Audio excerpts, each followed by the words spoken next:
พรากจากไปเจ้าลืมเสียงแค้นของแดนอีสานถิ่นไกลเข้าสู่กรุงทุ่งใหญ่หมายใจจะเป็นดาวนังโอ้ละนอหมอแค้นอย่างพี่บุญน้อยถือแค้นเที่ยวตาพาต้อยเธอคอยให้เจ้าคืนรังดอกคูณบานแล้วทั่วแนวคือหน้าสะพรังโรยราไปแล้วกี่ครั้งเจ้ายังบอกคืนอีสานพี่จะเป่าแคนหากแม้นว่าเจ้าได้ยินจ้องคิดถึง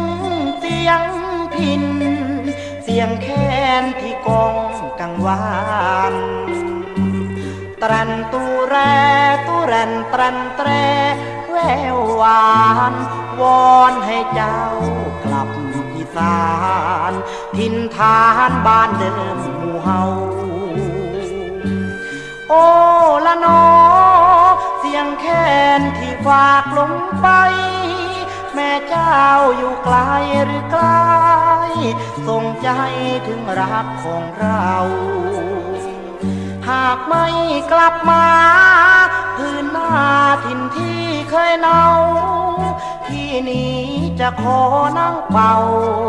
ให้ขาดใจข้าเต้าแค่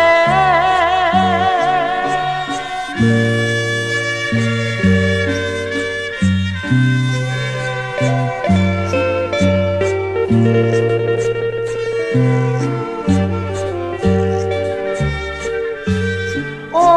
ละนอเสียงแค้นที่ฝากลงไปแม่เจ้าอยู่ไกลหรือใกล้ส่งใจถึงรักของเราหากไม่กลับมาพื้นหน้าถิ่นที่เคยเนาพี่นี้จะขอนั่งเป่าให้ขาดใจคาเต้า